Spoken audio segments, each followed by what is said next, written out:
Jadi satu motor pakai 2 kiprok satu motor.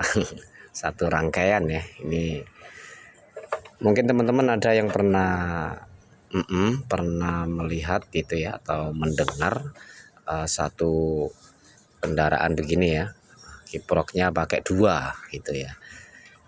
Jadi nanti akan coba saya jelaskan sedikit ya, kenapa sih kok dipakein 2 kiprok gitu. Jadi sebenarnya ini tuh alternatif Mas Bro ya, buat kita yang lagi nggak ada biaya ya. Kalau ada dananya tentu saja kita akan sarankan untuk pergantian ya. Kemudian dalam pergantian ini usahakan selalu pakai yang original ya, yang KW itu nggak rekomen. Jadi kenapa dipakein 2? Itu nanti akan seperti ini. Contoh di motor ini rusak di bagian lampu ya. Jadi untuk arus lampu ini si kiprok ini udah nggak mampu lagi membendung. Akibatnya adalah lampu putus terus ya. Jadi kiprok ini tugasnya itu ngisi aki dan lampu ya, menahan arus lampu, kemudian pengisian ke aki seperti itu. Sedangkan yang ini rusak di bagian lampu, yang ini rusak di bagian pengisian Mas Bro ya. Jadi ini kita bisa aplikasikan ini. Kebetulan ini rusak di lampu, ini rusak di aki begitu. Jadi untuk instalasinya nanti seperti apa, sama aja. Ini kita ambil lampunya, ini kita ambil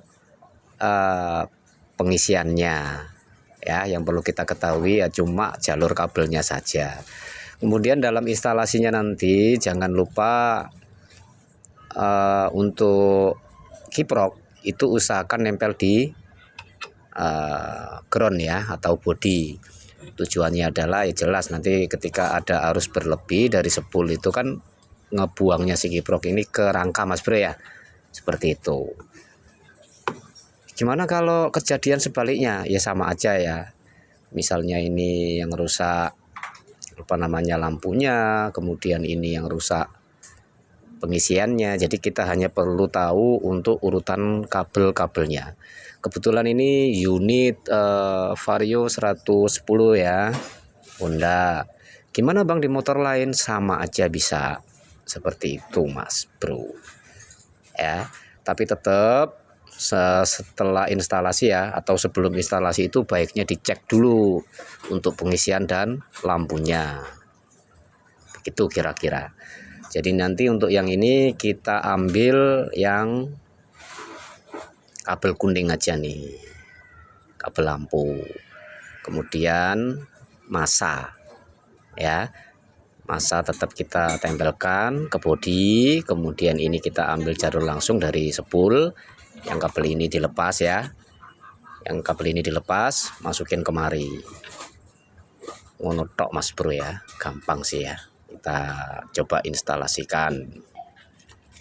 Jadi nanti patokannya adalah kita ambil dari kabel yang ini Mas Bro ya, dari bawaan. Mau motornya apapun patokannya nanti di sini ya. Gimana Bang kalau kita pakai kiproknya, misalkan ini Honda, terus kita pakai kiproknya motor yang lain misal nih.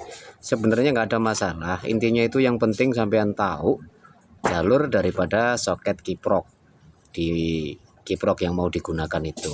Seperti itu ya. Jadi di sini kita ini mau ngambil jalur lampu ya. Jalur lampu yang dari kiprok ini. Jadi jangan patokan kabel ini karena ini memang soketnya punya Yamaha ya, sedangkan ini Honda gitu ya. Jadi untuk Honda itu sama ya, ini yang di kabel ini itu ke massa. Kemudian yang perlu kita lakukan itu karena lampu mau ngambilnya itu jalur lampu ya, lampunya nanti yang kita sambungkan ke jalur yang ini ya. itu nanti instalasinya bisa kamu lepas sini kemudian masukin sini ya, bisa kamu potong sini kemudian kamu sambung langsung sini ya, seperti itu. Nah ini di kali ini saya mau gini aja nih, langsung nih jalur lampu sama lampu masukin kemudian tancap, tapi jangan lupa ya nanti kita kasih isolasi biar nggak ada arus bocor. Nah nice. Bentar ya. Waduh, tuh. Nah, oke udah masuk. Nah, nanti bagian sini kita bagian belakangnya ya, bagian kabel yang ini, biar nggak ada arus bocor nanti boleh diisolasi. Kemudian untuk groundnya langsung tempelin ke bodi. Di sini kita ambilin dari gandeng sama klakson aja.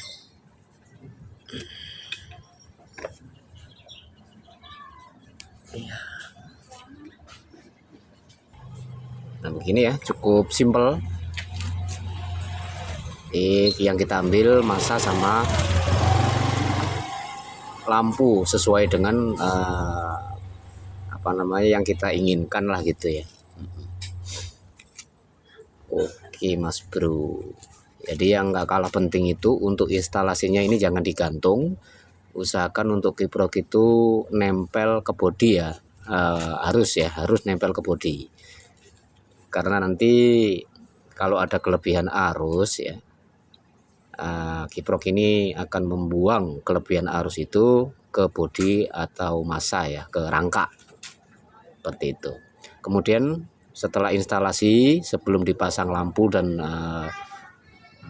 apa namanya ya lampu lah, sebelum kita pasang lampu kita harus pastikan dulu apakah ini normal ya, karena kalau tidak normal nanti lampunya putus lagi.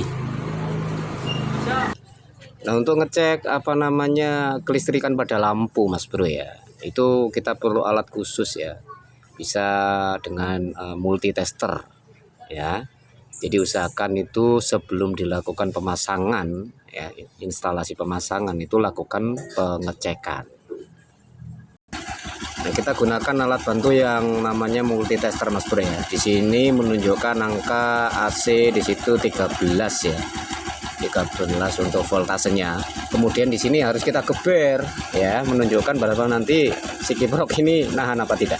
Kita geber.